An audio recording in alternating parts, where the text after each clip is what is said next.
बिस्मिल्लाहिर्रहमानिर्रहीम। I am Iqra Saeed Abbasi.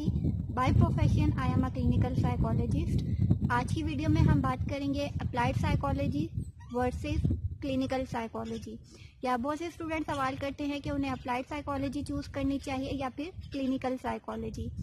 तो इस वीडियो में हम पहले उनका डिफरेंस देखेंगे। डिफरेंस देखने के बाद आप इजीली डिसाइड कर सकेंगे कि आपको अप्लाइड साइकोलॉजी की तरफ जाना चाहिए या फिर क्लिनिकल साइकोलॉजी की तरफ जाना चाहिए। तो लास्ट वीडियो में हमने बात की थी कि applied psychology versus general psychology के बारे में। तो अप्लाइड साइकोलॉजी क्या होता है कि अपनी थेरीज और प्रिंसिपल्स को जब हम प्रॉब्लम सॉल्व करने के लिए यूज़ करते हैं या प्रैक्टिकल फील्ड में इम्प्लीमेंट करते हैं उसे, तो वो अप्लाइड साइकोलॉजी कहलाया जाता है। अब अगर क्लिनिकल साइकोलॉजी की बात की जाए तो क्लिनिकल साइकोलॉजी एक अप्लाइड साइकोलॉजी की ब्रॉड ब्रांच है। ठीक है, तो बहुत ज़्यादा इम्पोर्टेंट भी है क्लिनिकल साइकोलॉजी और इसका स्कोप भी बहुत ज़्यादा है। अब क्लिनिकल साइकोलॉजी में ऑब्जर्वेशन होती है और इसका मेजर फोकस क्या होता है कि ये पेशेंट को डायग्नोस करने में और उस पेशेंट के ट्रीटमेंट में हेल्प करती है। अब डायग्नोस किस बेसिस पे करते हैं हम? DSM यूज़ की जाती है 4 या फिर 5। तो उसके अकॉर्डिंग देखा जाता है कि किसी भी पेशेंट में सिम्टम्स किस किस के हैं। फॉर एग्जांपल डिप्रेशन है, स्किज़ोफ्रेनिया है, पर्सनैलिटी डिसऑर्डर है, एंजाइटी है, या फिर इस तरह के कौन कौन से उसमें साइकोलॉजिकल डिसऑर्डर्स हैं। जब साइकोलॉजिकल डिसऑर्डर हमने डायग्नोस कर लिया तो उसके बाद साइकोलॉजिकल टेस्टिंग अप्लाई की जाती है और मेजर किया जाता है कि पेशेंट का डिप्रेशन लेवल माइल्ड है, मॉडरेट है या फिर सवेयर है। जब हमने एक बार रिजल्ट निकाल लिया पेशेंट के डिप्रेशन लेवल का, उसके बाद हम देखते हैं कि कौन सी साइकोलॉजिकल थेरीज हैं जो हम पेशेंट पे अप्लाई कर सकते हैं। मिसाल के तौर पे अगर पेशेंट का डिप्रेशन लेवल माइल्ड या फिर मॉडरेट है तो हम थेरेपी के थ्रू उसको सॉल्व करने की कोशिश करते हैं। लेकिन अगर उसका डिप्रेशन लेवल बहुत ज़्यादा सवेयर है तो वहाँ पे पेशेंट के लिए मेडिकेशन भी बहुत ज़्यादा इम्पॉर्टेंट हो जाती है।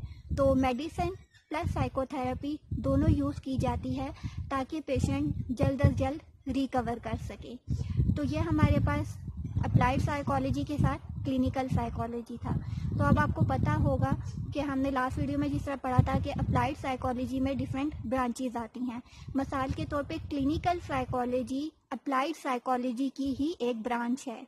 तो बहुत सी यूनिवर्सिटीज़ में अप्लाइड साइकोलॉजी पढ़ाई जाती है। उस अप्लाइड साइकोलॉजी की ब्रांचेस कौन कौन सी हैं? Clinical, educational, criminology, forensic psychology, industrial psychology, organisational psychology and educational psychology, और उसके साथ साथ काउंसलिंग, करियर काउंसलिंग, ये सब चीज़ें अप्लाइड साइकोलॉजी में आ जाएंगी।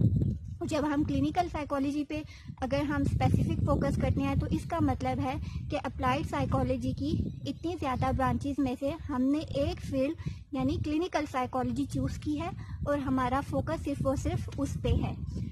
अब बात आती है कि हमें क्लिनिकल साइकोलॉजी ऑप्ट करनी चाहिए या फिर अप्लाइड साइकोलॉजी में।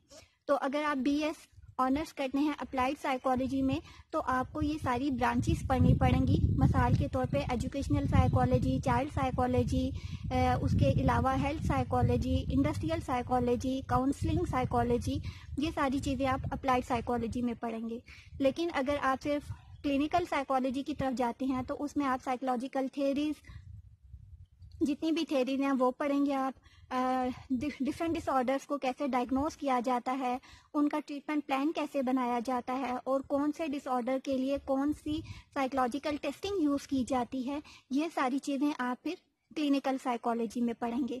अगर आप चाहते हैं कि आप साइकोलॉजी की डिफरेंट ब्रांचेस के बारे में जानते हो तो आप अप्लाइड साइकोलॉजी में एडमिशन ले लीजिए। लेकिन अगर आप चाहते हैं कि आप अपना फोकस पूरा का पूरा क्लिनिकल साइकोलॉजी पे रखें तो फिर आप क्लिनिकल साइकोलॉजी में एडमिशन लेते हैं। अब हम देखते हैं कि दोनों के पास जॉब ऑप्शंस क्या क्या हैं। तो जॉब्स ऑप्शन अप्लाइड साइकोलॉजी जिसने पढ़ी होगी, जाहिर बात है वो एजुकेशनल डिपार्टमेंट में भी काम कर सकता है, जेल डिपार्टमेंट में काम कर सकता है, क्लिनिकल सेटअप भी कर सकता है वगैरह वगैरह, स्कूल में जा सकता है, काउंसलिंग का जो डिपार्टमेंट है वो स्टार्ट कर सकता है। और उसके अलावा अगर क्लिनिकल साइकोलॉजी की बात की जाए तो क्लिनिकल साइकोलॉजिस्ट हॉस्पिटल सेटिंग्स में काम कर सकते हैं, अपना क्लिनिकल सेटअप बना सकते हैं। تو دونوں برانچز بہت اچھی ہیں. آپ دونوں میں سے کوئی بھی چوز کر لیں, اپنا انٹرسٹ کریٹ کریں اور اپنا جو اسٹڈی ہے اس پہ فوکس کریں.